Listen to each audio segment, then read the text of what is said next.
तर नमस्कार सर्वांना. मनापासून सर्वांचं मी स्वागत करते. आजचा आपला दुसरा दिवस आहे. काल काय शिकलो याच्याबद्दलचा थोडासा, कारण काही लोक नवीन असतील, तर थोडा एक त्याचं एक रिकॅप करून सांगते मी तुम्हाला. काल आपण हे शिकलो की आत्मसाक्षात्कार म्हणजे काय, त्याची काय व्याख्या काय आहे. आत्मा म्हणजे एनर्जी, चैतन्य. हे आत्मा म्हणजे कोणतं भूत बाधा किंवा याचा आत्मा त्याच्या अंगात येतं असं काही नाहीये. तर ते सगळ्यात एक प्राणशक्ती, आपल्यामधली ब्रह्मांडीय शक्ती, चैतन्य, त्याला आपण आत्मा म्हणतो. त्याचा साक्षात्कार म्हणजे त्याच्या अस्तित्वाची जाणीव जेव्हा आपल्याला होते, म्हणजे आपल्या खऱ्या अस्तित्वाची जेव्हा जाणीव होते, तेव्हा आपल्याला साक्षात्कार होतो. जनरली आपण बाहेरच्या गोष्टीतच अडकलोय, आपलं नाव, शरीर, ओळख, नातेसंबंध वगैरे ह्या सगळ्या गोष्टीमध्ये. पण याच्या पलीकडे एक शाश्वत, शुद्ध आणि दिव्य असं अस्तित्व आपल्याच आतमध्ये आहे. आणि ते म्हणजे चैतन्य, आत्मा, ब्रह्मांडी एनर्जी, शक्ती, प्राणशक्ती, असं विविध भाषेमध्ये त्याला विविध असं नाव दिलेलं आहे. आता हे आत्मसाक्षात्कार म्हणजे स्वतःच्या आतमधल्या ज्ञानाला जागृत होणं. मी हे आहे, मी ते नाही, मी ते नाही, वगैरे वगैरे जे काही आपण म्हणतो. मग आपण आहोत कोण, तर त्या गोष्टीची जाणीव होणं, म्हणजे त्याला, ज्याला हे गोष्टी जाणीव होतात, तो बाहेरच्या ह्या सगळ्या गोष्टींना, म्हणजे सगळं अहंकार आहे किंवा ह्या सगळ्या गोष्टी गळून पडतात, निघून जातात. आणि तिथे जेव्हा तुमचं आत्मसाक्षात्कार झालं, तर तुम्हाला तिथे प्रेम, करुणा, समाधान, शांती असं प्रगट होतं. आणि त्याच्यामध्ये आपण आता एक सांगितलं की शरीर हे जड आहे आणि त्याची सुरुवात होते म्हणजे जन्म आहे, किंवा त्याचा शेवट आहे म्हणजे मृत्यू आहे. पण आत्मा म्हणजे ही एनर्जी शाश्वत आहे, ही कधीच संपत नाही, कधीच मरत नाही, कधीच जन्म घेत नाही. तर हे शरीराच्या माध्यमातून आपलं अस्तित्व दाखवत असते. तर आत्मा हा चालक आहे, शरीर ही गाडी आहे, अशा पद्धतीने तुम्हाला सांगितलेलं आहे. आणि जोपर्यंत आपण जर स्वतःला फक्त शरीर मानलं, म्हणजे मी नंदिनी आहे, मी अशी आहे, मी स्त्री आहे, मी आई आहे, किंवा समाजातलं जे काही आपण स्वतःला गेलं, तोपर्यंत तुम्हाला दुःख, चिंता, राग, मोह हे चक्र संपणार नाही. पण ज्या वेळेस आत्मा म्हणजे आतलं प्रकाश, आतलं ज्ञान, आतलं जेव्हा आपण जाणलं, तेव्हा प्रेमाचा स्तोत्र चालू होतो. तर आपल्याला त्यावरच अभ्यास करायचा आहे की हा आत्मा म्हणजे काय, एनर्जी म्हणजे काय, म्हणजे स्वचा शोध घ्यायचा आहे आपल्याला. आतापर्यंत जीवनात खूप काही बाहेर पाहिलं, आणि खरंच जीवनामध्ये आत्मसाक्षात्कार आवश्यक आहे का, ह्या प्रश्नावर पण आपण काल बोललो. की खरंच आहे, आजपर्यंत आपण आजच्या ज्या धावपळीत जीवनात बाहेरच शोधत राहिलो, की माझे नातेसंबंध असे, माझं फायनान्स असो, माझे हे तसं, माझं ते तसं. इवन नॉन लिव्हिंग थिंग, आपल्याला टी टेबलचा म्हणजे आपल्या पायाला लागला, तर आपण तो टेबल लागला इतकं सहज तरी म्हणतो, टेबल लागला.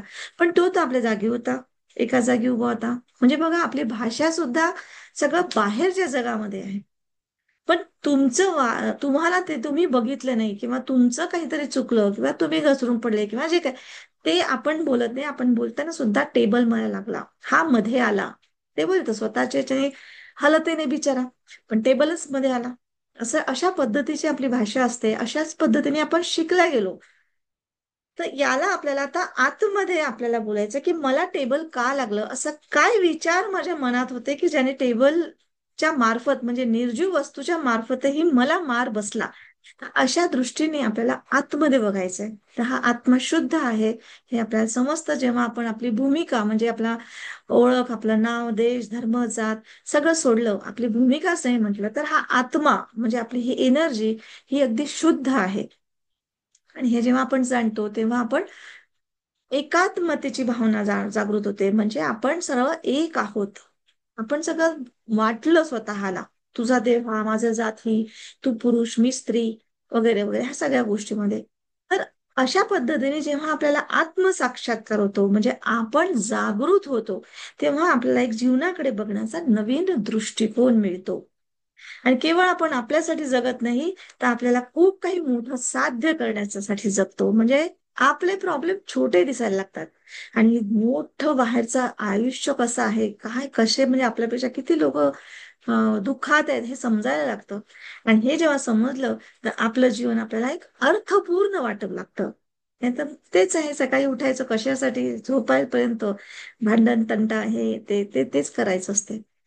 तर जीवन अर्थपूर्ण म्हणजे समजतच नाही की कशासाठी जगतोय. पण जेव्हा तुम्हाला आत्मसाक्षात्कार होतो तर जीवन आपलं अर्थपूर्ण वाटू लागतं. तर आत्मसाक्षात्कार ही केवळ आध्यात्मिक प्रक्रिया नाहीये, तर हा जीवनाचा मूळ पाया आहे. ऍक्च्युली आत्मसाक्षात्कार व्हावा ह्यासाठीच आपला जन्म आहे. हेच आपलं पहिली प्रायोरिटी आहे, पहिले आपलं पर्पज आहे आपल्या जीवनाचं. आणि इथेच आपण विसरून गेलेलो आहे. जसं एक उदाहरण सांगितलं होतं मी, की सोन्याची अंगठी तुमची चिखलात पडली तर तुम्ही तर चिखल आहे म्हणून सोडून देणार का? शक्यच नाही. ती आपल्यासाठी किती मोलाची आहे, किती किमती आहे. तिला आपण कसंही करून उचलू, त्या चिखलातनं काढू, धुवून काढू, सगळं करू, पण ती अंगठी आपण सोडणार नाही.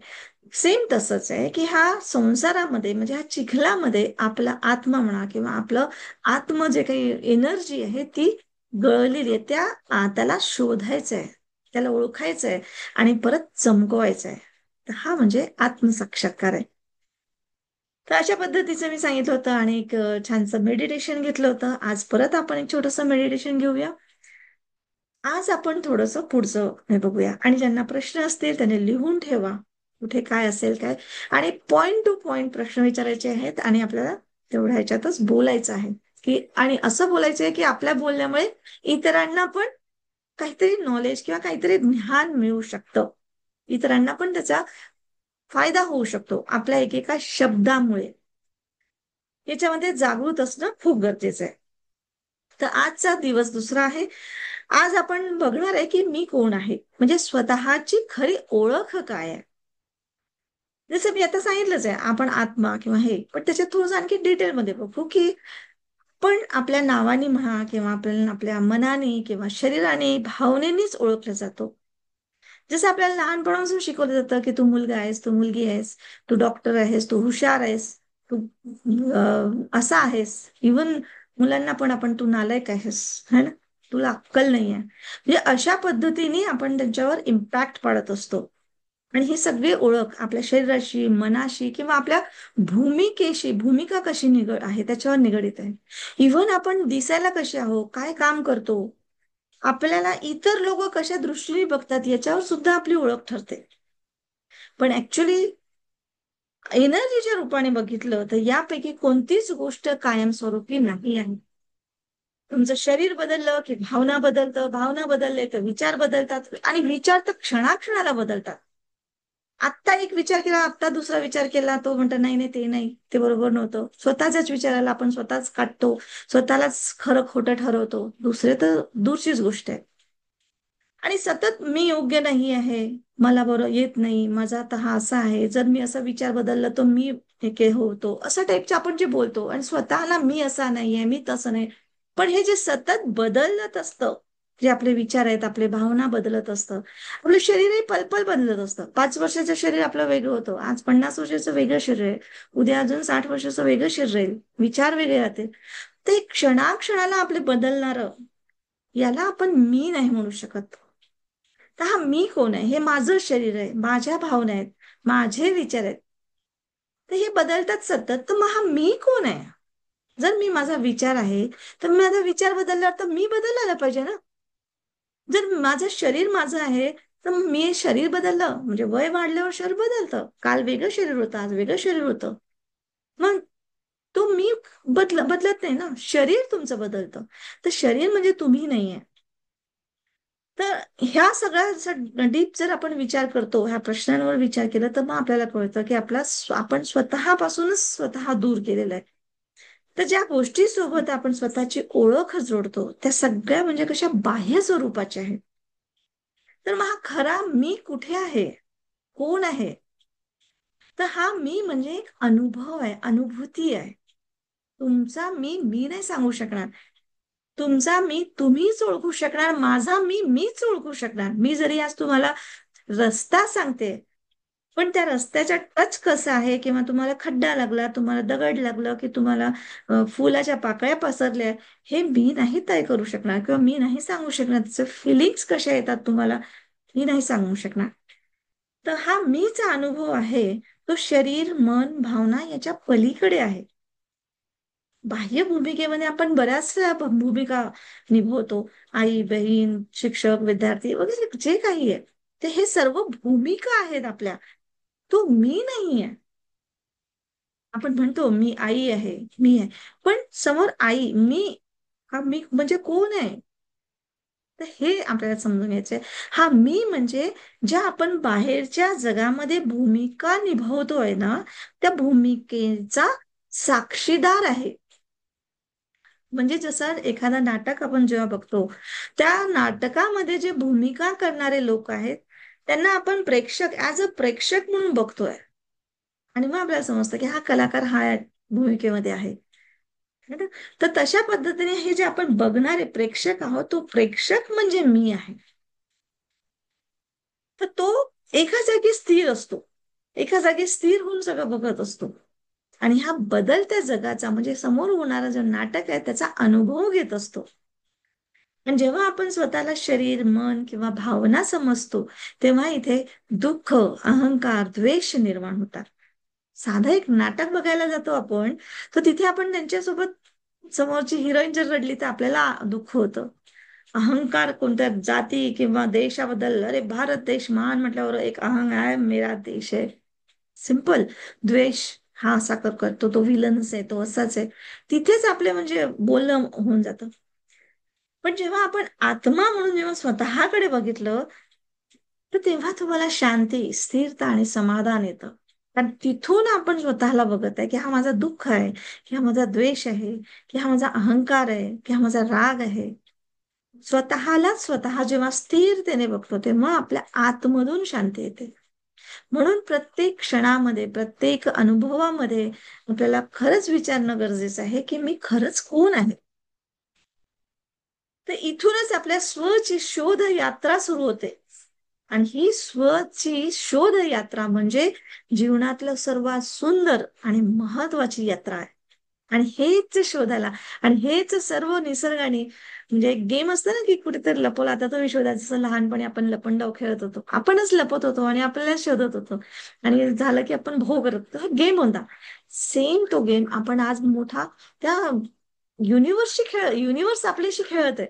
तो लपलेला आहे आपल्याच आतमध्ये. सारं काही दाखवतोय. तुमचा राग, द्वेष सगळं तो, आणि ते भूमिकेमधून दाखवतोय. तो तुमचा राग कोणत्या तरी व्यक्तीच्या मार्फत तुम्हाला येऊ शकते. कोणाला कसं, जे काही भावना तुमच्या येतात, भूमिका निभवतात आहेत सगळे लोक. मी पण भूमिका निभवते त्याच्यात. तर हा खूप सुंदर, हा स्वचा शोध करायचा आपल्याला. तर हे कुठे बाहेर जाणारी यात्रा नाहीये, तर ती आतल्या दिशेने, म्हणजे मला स्वतःला शोधायचंय. आतमधली, म्हणजे एक अद्वितीय म्हटलं तर चालेल, वाटचाल आहे. आणि हीच खरी ओळख आपल्याला शोधायची आहे. म्हणून आपल्याला आत डोकवायचं आहे स्वतःमध्ये. तर हे ध्यान नुसतं तुम्हाला ऐकून होणार नाही, समजणार नाही. तर मी आज तुम्हाला फक्त सांगू शकते, पण तुम्हाला ते स्वतःला अनुभवायचं आहे. आणि अनुभवानेच ते तुम्हाला समजेल. म्हणजे खऱ्या स्वचा शोध, म्हणजे मी कोण आहे या प्रश्नाला खरं उत्तर मिळवण्याचा प्रयत्न अशा पद्धतीने करायचंय की जसं सागराच्या तळाशी मोती असतो, तसा हा आत्मारूपी किंवा एनर्जी किंवा चैतन्य, हा शुद्धतेचा अनुभव आहे. शुद्धतेचा म्हणजे तुमचं सोन्याची रिंग तुमची हरवली आहे त्या चिखलामध्ये, पण तुम्हाला दिसते ते सोनं दिसते, तो चिखल नाही दिसत. तो कसाही घाणेरडा चिखल असो, तो धुता येतो, पण तुम्ही तो सोन्याची रिंग सोडणार नाही. त्याचप्रमाणे स्वतःची एनर्जी, स्वतःचा आत्मा आपल्याला शोधायचा आहे. आणि हे जे शोध यात्रा, ही साधना आहे. जसं काल कीर्तीने प्रश्न विचारला होता की हे त्यावेळेस समजलं तेव्हा खूप छान वाटतं. परत आणि याच्यामध्ये आलो भौतिकतेमध्ये विसरून जातो. ते विसरू नये म्हणून त्याची साधना आहे कंटिन्युअस. जसं त्याच्यावर मी उत्तर हे दिलं होतं की शाळेत आजपर्यंत जे काही आपण शिकलो त्याला 12 वर्ष, 15 वर्ष लागलो. कधी कधी आताही आपण क्लासेस लावून शिकतच असतो. तर हे शिक्षण संपत नाही. तसंच हे सुद्धा, ही शोध यात्रा, ही आपल्या साधनेमधून, आत्मपरीक्षेतून किंवा ध्यानामधून सतत सुरू ठेवावं लागणार आहे. तर याला आपण म्हणजे अंत नाही, ह्या शोधाला सत्य शोधणं जे म्हणतो आपण, याला अंत नाहीये. तर सर्व धर्मग्रंथात संत, ऋषी, मुनी किंवा जे काही आहे ते सर्व आपल्याला ह्याच शोधाचं मार्गदर्शन करतात. पण काही स्टोरी रूपाने असते, तर काही आपल्याला मूर्ती रूपाने असते, तर काही भक्ती रूपाने असतं.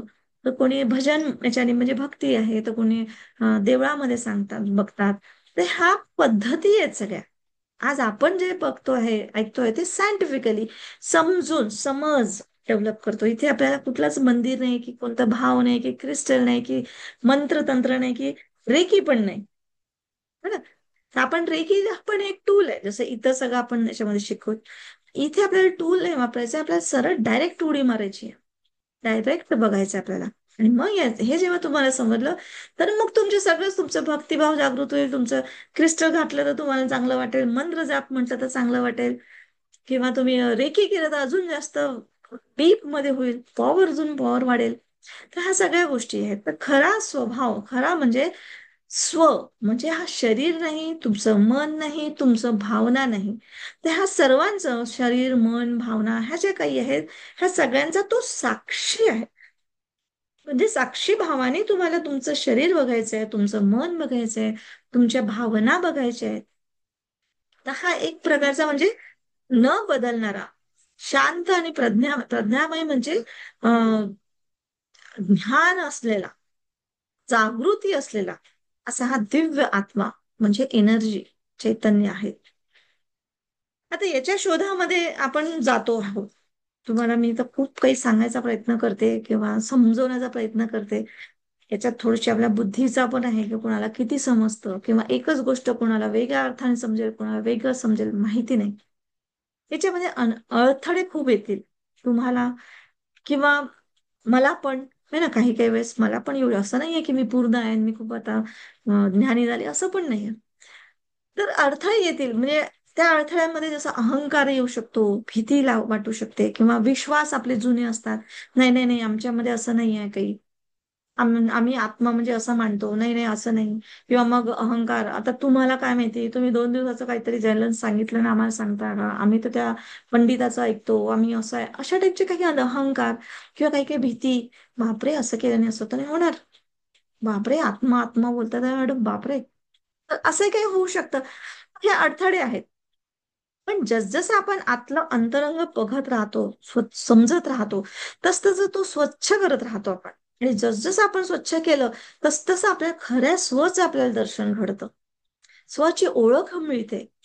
आणि ही ओळख मिळाली ना स्वतःची, तर मग आपण स्वतःवर प्रेम करू लागतो. म्हणजे जसं आपण आहोत तसं स्वीकारतो.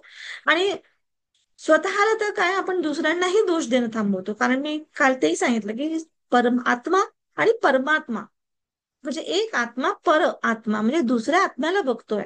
म्हणजे आपण त्याला परमात्मा म्हणजे खूप मोठा देव, पण आपल्यासारखाच तो परमात्मा आहे. तर तसं जसं आपल्याशी काही होऊ शकतं कमी जास्त, किंवा आपण कधी कधी न चुकायचं असायचं तरी पण आपण चुकून जातो आणि म्हणतो की होऊन गेलं, ते माझं लक्ष नव्हतं, माझं हे होतं, मग वाटलं सॉरी. म्हणजे एक साधी गोष्ट, कोणाला आपला पाय लागला, त्याच्या पायावर पाय पडलं, तर आपण म्हणतो अरे चुकून झालं, मी मुद्दाम नाही केलं. मग असंच दुसऱ्याचं आपल्या पायावर पाय पडू शकतो, त्यावेळेस आपण म्हणतो बघता नाहीत का याला, समजत नाही जरा, पण किती दांदळ दांदळ करत राहतो. तर त्यावेळेस आपल्याला दुसऱ्यांना दोष देणं थांबवलं पाहिजे, थांबवतो आपण, आणि आपली जबाबदारी आपण स्वीकारतो. तर अशा ह्या शोधामुळे आपल्या लक्षात येतं की आपण जे काही आहोत ते संपूर्ण आहे. आपल्याला खूप काहीतरी मिळवण्याची धावपळ असते. हे मिळालं, ते मिळालं, याच्या मागे धाव, त्याच्या मागे धाव. पैसाही असेल तरी त्याच्या पुढे अजून पैसा, अजून पैसा. एक रिलेशन असेल तर याच्याशी चांगलं, त्याच्याशी चांगलं, खूप काही आपण म्हणजे समाधानी असं राहत नाही, किंवा तिथे स्थिरता राहत नाही. ऍक्च्युली हे जेव्हा आपण संपूर्ण आहोत, सगळं काही आपल्यामध्ये आहे, आपल्याला धावायची गरज नाही बाहेर, हे जेव्हा समजलं, तेव्हा तुम्ही शांत स्थिर होता. आणि हेच आपल्याला शोधायचं आहे, हेच आपल्याला मिळवायचं आहे. आणि मिळवायचंही नाही आहे, ते ऑलरेडी आहे तुमच्यामध्ये. कारण मिळवण्यासाठी म्हटलं की परत धावपळ. तर ऑलरेडी आहे ते, फक्त बाहेर बघतोय, तर आता आत बघायचंय. आणि जेव्हा तुम्ही शोधता ना, तर तेव्हा तुम्ही एकटे नसता. तर तुम्हाला त्या शोधण्यासाठी तुमचा अंतरात्माच हा तुम्हाला मार्गदर्शन करत असतो. तुम्ही माना किंवा नका मानू, माझी फ्रिक्वेन्सी तुमची फ्रिक्वेन्सी जुडली म्हणून आज आपण एकत्र आहोत. काही लोक नवीन पण असतील, काल आले नसतील, आज आलेत. कोणीतरी त्यांना मेसेज पाठवला आणि कोणीतरी आलं, कसं तरी आलं, वेळ जमलं. काही काही लोकांना यायचं होतं पण नाही वेळ मिळाला, तरी पण होऊ शकते. तर अशा पद्धतीने जो अंतरात्मा म्हणजे माझी एनर्जी, जी मला वाटतं की हे लोकांपर्यंत कळावं, तसंच लोकांनाही काहीतरी वाटत असेल, म्हणजे कुणीतरी तो विचार करतोय की मला या गोष्टीचं ज्ञान मिळालं किती चांगलं. आणि असा जेव्हा तुमचं आणि माझं जेव्हा आपण एनर्जी फ्रिक्वेन्सी मॅच होते तेव्हा आपण भेटतो. म्हणजेच ही अंतरात्मा एनर्जी आपल्याला नेहमी मार्गदर्शन करत असते. फक्त ह्या प्रवासामध्ये आपल्याला संयम, श्रद्धा आणि सातत्याची गरज असते. एका दिवसाने होत नाही की आज मी केलं, उद्या नाही केलं, किंवा मॅडम देतात ना रेकॉर्डिंग, तसं पण नाही. मी आज रेकॉर्डिंग पण बंद करणार, म्हणजे मी देणार नाही. कारण काल बरेच लोक आलेत, आज आले नाही, कारण त्यांना कळलं की रेकॉर्डिंग मिळते. तर ऍक्च्युअली हा जेवढा तुम्ही याच्यावर म्हणजे समोरासमोर हा क्लास कराल तेवढा तुम्हाला सुंदर होईल. कारण तुम्हाला समजून घ्यायचं आहे आणि त्याच्यानंतर तुम्हाला मनात प्रश्न आले तर चर्चा करायची आहे, प्रश्न विचारायचे आहेत. तर अशा पद्धतीने ह्या शोधामुळे आपण आपल्या जीवनाला अर्थ देतो आणि याच शोधामधून आपल्याला आत्मज्ञान मिळतं. तर हे आत्मज्ञान कसं, म्हणजे काय याची सुरुवात कशी करायची, ह्याबद्दल आपण समजून घेऊया. तर आत्मज्ञान म्हणजे आपल्या आत्म्याबद्दल, म्हणजे आपल्या एनर्जीबद्दल, त्याच्या स्वरूपाबद्दल, त्याच्या शक्तीबद्दल आपण समजून घेऊ. आता याची सुरुवातच फक्त याच्यापासूनच होते की मी शरीर नाही, मी आत्मा नाही. म्हणजे मी तुम्हाला मेडिटेशन पण दिलं, मी शरीर नाही, मी मन नाही, है ना. तर ह्या विचारापासून सुरुवात होते की तुम्ही हे नाहीच आहे. हा विचार तुम्हाला नवीन वाटेल, किंवा ही आपल्याला ओळख, म्हणजे हे आपण हीच ओळख आहे आपली खरी. म्हणजे सगळ्यांना वाटेल असं कसं शरीर नाही म्हणतात आहे, शरीर हाच आहे यार. तर अशा असं कसं विचार नाही, हा विचार तर सगळं माझेच आहेत, असं कसं नाही म्हणताय. पण ह्याच्यामुळे आपली खरी म्हणजे ओळख होत नाही. तर मी आत्मा म्हणजे मी शरीर आहे, हा नवीन विचाराने आपली ओळख होते. तर आपण स्वतःच्या वागण्याची म्हणा, विचारांची जबाबदारी घ्यायला लागतो. कारण तुम्ही जे वागले, तुम्ही जे विचार क्रिएट केले, आपल्याला असं वाटतं की याने मला सांगितलं, याने असं म्हटलं म्हणून मी असं म्हटलं. म्हणजे लगेच जबाबदारी आपली झटकतो आणि बाहेरच्या परिस्थितीवर आपण जबाबदारी टाकतो. तर तिथे जिथे आपण जबाबदारी झटकली तिथे आपण स्ट्रॉंग बनत नाही. समोरच्या व्यक्तीने तुम्हाला शिव्या मारल्या तरी सुद्धा तुम्ही जबाबदारी ही स्वीकारायला पाहिजे की माझ्याकडून अशी काय एनर्जी गेली की त्याला शिवा जाव्याशा वाटल्या. जर आता तुम्ही शांतच असाल किंवा तुम्ही तिथे नसाल किंवा तुम्ही तिथे काहीच नाही, पण कुठल्या ना कुठल्या कर्माने तुम्हाला ते येतच. कारण हे एनर्जी आहे, ही सेम एनर्जी फ्रिक्वेन्सी मॅच होते. तुम्ही माना किंवा नका माना. त्यापेक्षा मानून स्वतःला बदललं तर ओके, ठीक आहे, चला. एवढ्या मोठ्या बुद्धाला सुद्धा लोकांनी नावं ठेवले, है ना.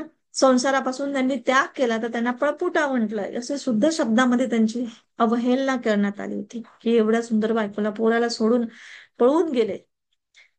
तर लोकांच्या नजर असतात, त्याच्यामुळे आपण त्यांच्याशी हे नाही करू शकत. पण जिम्मेदारी स्वतः घेतली की हो, मी निघून गेलो, मी सोडलं. त्याबद्दल क्षमा मागितली त्यांनी आपल्या बायकोला, यशोधरेला.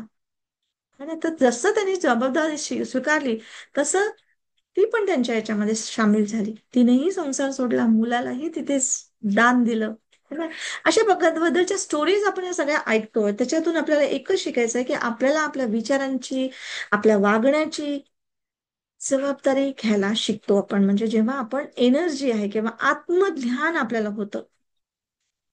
कारण आपण जो विचार करतो तेच आपलं भविष्य घडवतात. नोईंगली, अननोईंगली तुम्हाला माहिती नसतं की तुम्ही काय विचार करत आहात. आपल्या शून्यामध्ये सुद्धा जाऊनही आपण विचार करत असतो की काहीतरी आपल्याला त्या एका विचारावर स्थिर होऊन जातो आपण, आणि आपल्याला पत्ताही लागत नाही की आपण हा इथं विचार करत होतो म्हणून. तर आत्मज्ञान म्हणजे स्वतःच्या अंतरंगात डोकावून स्वतःलाच समजून घ्यायचं आहे. ध्यान, श्वसन म्हणजे जे म्हणते श्वासावर लक्ष द्या. सत्संग म्हणजे भक्ती मार्ग आहे. वाचन, चांगल्या पुस्तकं वाचायचं आहे. आजकाल युट्यूब, गुगल ह्या सगळ्या गोष्टी मिळतात आपल्याला. तर त्याच्यातूनही आपल्या ज्ञानाची सुरुवात होते. पण हे ज्ञान असं आहे जे स्वतःच्या बद्दल आपण म्हणतो ते पुस्तकात नाही, तुम्ही वाचून तुम्हाला समजेल. आजही मी तुम्हाला काय करते, मला ज्ञान कुठून आलं, मी तर पहिल्यांदा पुस्तक वाचले, किती कोर्सेस केले, किती लोकांशी भेटले, किती हे झालं, तेव्हा कुठे माझ्यामध्ये आलं. पण मी ते पहिले माझ्यामध्ये अनुसरलं, बघितलं आणि माझं जीवन बदललं. आज तुमच्यासोबत सेम शेअर करते. तर अशाच पद्धतीने जेव्हा आपण शांत बसतो, स्वतःशी बोलतो, तेव्हा हे ज्ञान आपोआप प्रगटतं. आणि आत्मज्ञानामुळे आपल्याला इतरांबद्दल आपण समजूतदार होतो, प्रेमळ होतो. म्हणजे समज मिळते, की अरे, म्हणजे दुसऱ्यांना आपण जो दोष देत नाही, राग, द्वेष, मत्सर, हे सगळं म्हणजे ओळखून आपण त्याच्यावर काम करायला शिकतो. तर आत्मज्ञानाने बाहेरची परिस्थिती बदलली पाहिजे ह्या विचारापेक्षा मी बदलतो आहे हा विचार जन्माला येतो म्हणा, किंवा स्ट्रॉंग होतो. आपण जास्त जबाबदार होतो, सजग होतो. जे मी तुम्हाला नेहमी म्हणत असते, समज आली पाहिजे. समज हा शब्द माझा खूप कॉमन आहे. म्हणजेच सजग, अवेअर होतो, आनंदी बनतो आपण. आणि जेव्हा जेव्हा हे ज्ञान आपण अभ्यास करतो, त्या त्या वेळेस आपल्याला म्हणजे आपलं हे मन जे आहे ना, ते इतकं चपळ आहे की तो ते ध्यान करता करता तो आपल्याला घुमवतो, फिरवतो. एका क्षणामध्ये, आता एका क्षणामध्ये म्हणजे त्याची प्रॅक्टिस करावी लागते, लागून राहावं लागतं. पण खरंच आत्मज्ञान जेव्हा आपल्याला मिळालं ना, तर आपल्याला स्वतंत्रता मिळते. कोणाच्याही मतांवर आपण अवलंबून राहत नाही, तर स्वतःशी स्वतःचं नातं जोडायला शिकतो आपण. आणि हे ज्ञान म्हणजे असा प्रकाश आहे जो आपला आतला अंधार दूर करतो, जगातला नाही. आतला अंधार दूर केला की तुमच्या अस्तित्वानेच म्हणजे तुम्ही दुसऱ्यांचा अंधार दूर करता. तुमच्या अस्तित्वामुळेच तुमच्या जीवनातली संकटही आले तरी सुद्धा आपण म्हणजे असं खंबीर राहू शकतो. आत्मध्यान केलं तर तुम्हाला अंतरात्म्याचा आवाज ऐकायला मिळतो. म्हणजे इतकं जबरदस्त, की जसं मी तुम्हाला आज मी सांगते तुम्हाला आता, की अंतरात्म्याचा आवाज म्हणजे कसा होतो, तर तुम्हाला तो आतून एखादी जसं गोष्ट तुम्हाला सांगायची किंवा डिसिजन घ्यायचं असेल, तुम्ही जरा शांत बसले, हा अगदी शांत आणि अगदी शीतल आणि स्पष्ट शब्दात सांगतो तो, की तुम्हाला हे काम करायला पाहिजे किंवा नाही करायला पाहिजे. तुमची उन्नती होईल किंवा तुमची बदनामी होईल, हे तुम्हाला समजायला लागतं. पण त्यासाठी तुम्हाला प्रॅक्टिस करावं लागेल. तुम्हाला आतमध्ये आपला आवाज ऐकण्यासाठी शांत बसावं लागेल, स्थिर थांबावं लागेल. तर अशा पद्धतीने आपल्याला आपण आपल्या अंतरात्म्याचा आवाज म्हणजे ओळखत नाही, तो आपल्याला ओरडून नाही सांगत. जसं आपण आता हे बोलतो, तर हे आवाज म्हणजे कंपन निघतात. तो ओरडून नाही सांगत. तो तो म्हणजे एक प्रकारच्या फुसफुसनं म्हटलं तरी चालेल. म्हणजे आपल्या श्वासावर, आपल्या ध्यानावर लक्ष केंद्रित करावं लागतं. तेव्हा तो आवाज, आपल्या आतला आवाज समजतो. जसं दिवसभराच्या गोष्टीवर आज काय घडलं माझ्यासोबत, याच्यावर आपण शांतपणे विचार केला झोपताना, तर आपला अंतरात्मा काय सांगतो ते तुम्हाला लक्षात येईल, की तुम्ही आजचा दिवस कसा घालवला, काय महत्वपूर्ण केलं, काय करायला पाहिजे होतं, काय नाही करायला पाहिजे होतं, तुम्हाला समजेल, तुम्हालाच सांगेल, तो तुमचा अंतरात्मा सांगतो. आणि हेच तो म्हणजे तुम्हाला प्रेम, करुणा, क्षमा, संयम ह्या सगळ्या गोष्टी शिकवतो. आणि हे ऐकणं म्हणजे स्वतःशी प्रामाणिक होणं. मला नाही माहिती तुम्ही कसे वागताय, कसे कोणाशी बोलताय, काय तुम्हाला तुमच्या मनामध्ये विचार येतात, हे मला नाही माहिती. पण तुम्हीच स्वतःशी जेव्हा शांतपणे बसले, खरंच तुम्हाला आवडतं का, की खरंच टाइमपास करायचा आहे, हे तुमचं तुम्हालाच समजेल. तर यालाच म्हणतात आत्मसाक्षात्कार. बरेचदा असं होतं की आपल्या इच्छा किंवा आपलं पॉवर, जे इच्छेचं पॉवर असतं, मला हे पाहिजे पाहिजे पाहिजे, आणि अंतरात्मा वेगळं सांगतो की तुला पाहिजे, पण तुला नाही मिळू शकणार, किंवा तुला मिळून काही उपयोग नाही, तुला असं होईल. ह्यामध्ये निवड करणं आपल्याला स्वतःला कठीण जातं. तिथे आपल्याला ही निवड करता आली पाहिजे की ही इच्छा लोभी आहे, की ही इच्छा इतरांच्या चांगल्यासाठी आहे. मग तशा पद्धतीने तुम्ही अंतरात्म्याशी आपल्या सुसंवाद साधू शकता. तर अशी ही छोटीशी सवय आपल्याला रोज 5 मिनिटं तरी स्वतः बसायचं आहे शांतपणे. स्वतःला प्रश्न विचारायचा आहे की मी हे जे करते आहे ते योग्य आहे का, किंवा याच्यामुळे मी स्वतःला समाधानी किंवा पूर्णतःचा एहसास होतोय का. तर जेव्हा त्याचे उत्तर येतं, ते शब्द नसतात, ती एक भावना असते, एक जाणीव असते. आणि त्या जाणीवेलाच म्हणजे आपण स्व बनतो, म्हणजे त्या स्वशी आपण आपल्या अनुभवातून जोडला जातो.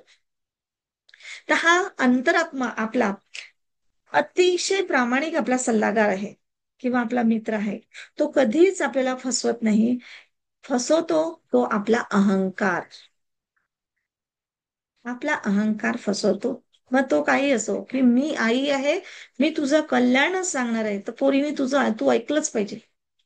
तू ऐकत नाही म्हणजे तू आईचं ऐकत नाही, तू आई वडिलांचा आदर करत नाही, हा सुद्धा अहंकार आहे आतून.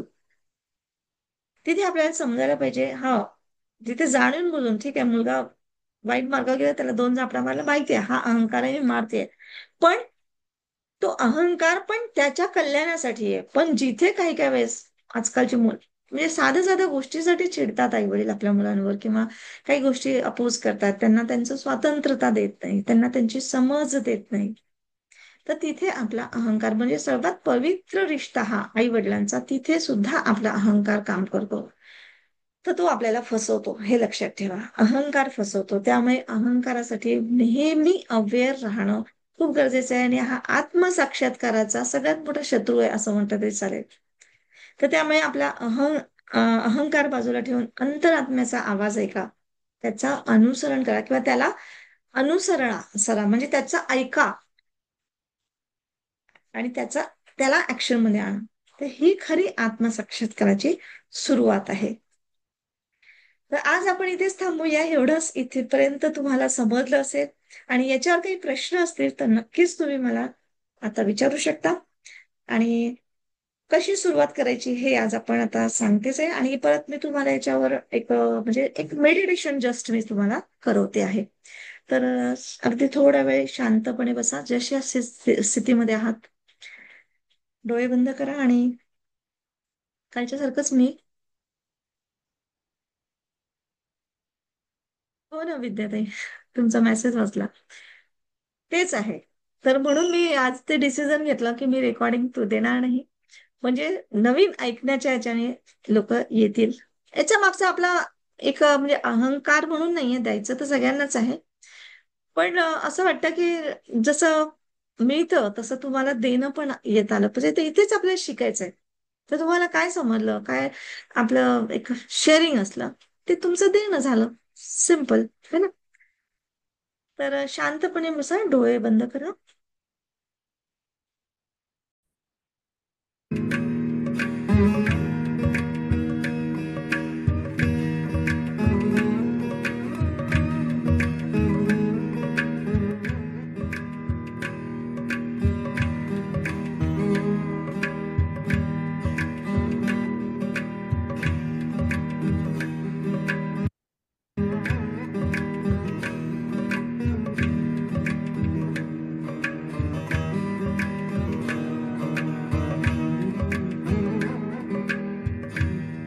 शांतपणे डोळे बंद करा. स्थिरतेने स्वतःचा श्वास आत जात आहे, बाहेर पडतो आहे. सर्व आपोआप होतो आहे बघा.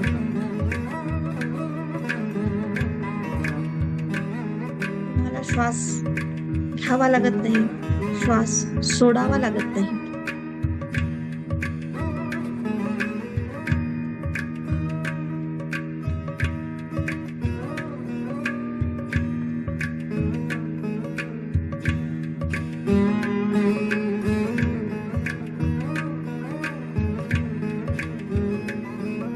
आज दिवसभराचं जे काही घडलं असेल, एखादा प्रसंग किंवा एखादं तुम्ही वाक्य किंवा एखादा शब्द स्वतःबद्दल, दुसऱ्यांबद्दल, परिस्थितीबद्दल बोलले असाल, ते आठवून बघा.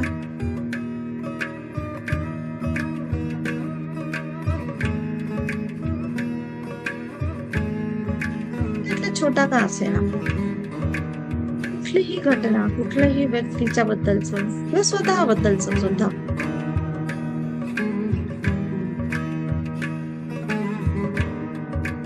यामध्ये फक्त तुम्ही प्रश्न विचारा स्वतःच्या एनर्जीला, आत्म्याला, हे योग्य आहे का?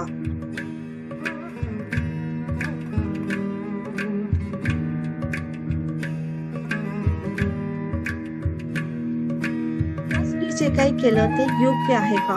एखाद्या छोट्याशा घटनेबद्दल, छोट्याशा वाक्याबद्दल असेल तरी चालेल. मला विचारा की मी हे केलं ते योग्य आहे का? आणि फक्त वाट बघत राहा, आतून काय उत्तर येतंय.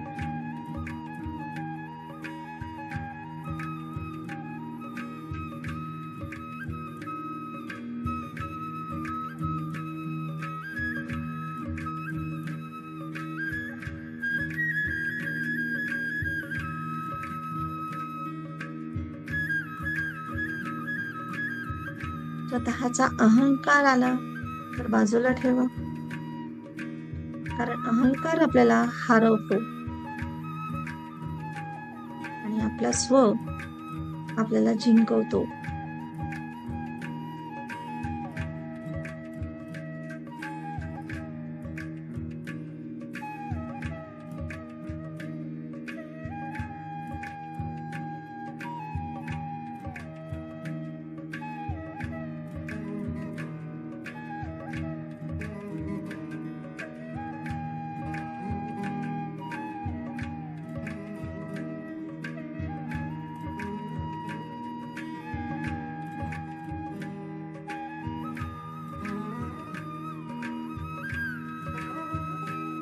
त्यातून काय उत्तर येतं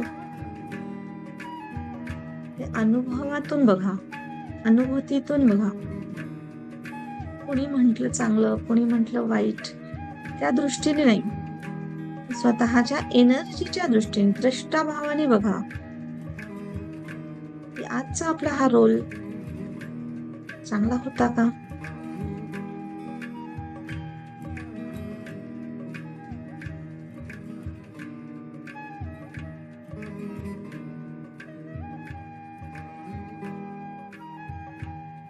जसं आहे तसं आहे, स्वीकारायचंय आणि त्यात बदल करायचा आहे. तो बदलही आपल्याला आपला अंतरात्मा सांगतो.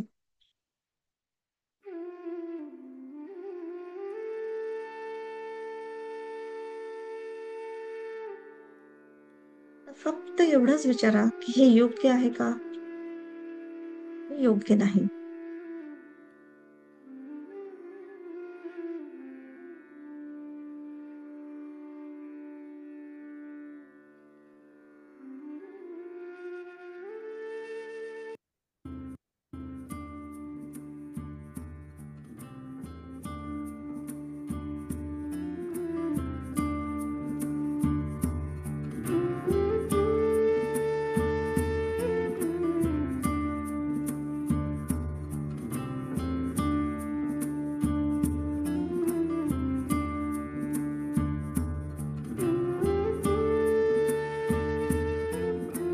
तेही उत्तर मिळालं, त्याला धन्यवाद बोला. नाही मिळालं तरी ओके, धन्यवाद. हळूहळू साक्षात्कार होईल त्याचा, अजून समज यायची असेल तरी धन्यवाद. Thank you, thank you very much. आणि हळूच बाहेरच्या वातावरणाशी एक म्हणजे जागृत व्हा. हातापायाची बोटे हलकेच हलवा आणि हलकेच डोळे उघडा. Thank you, thank you very much.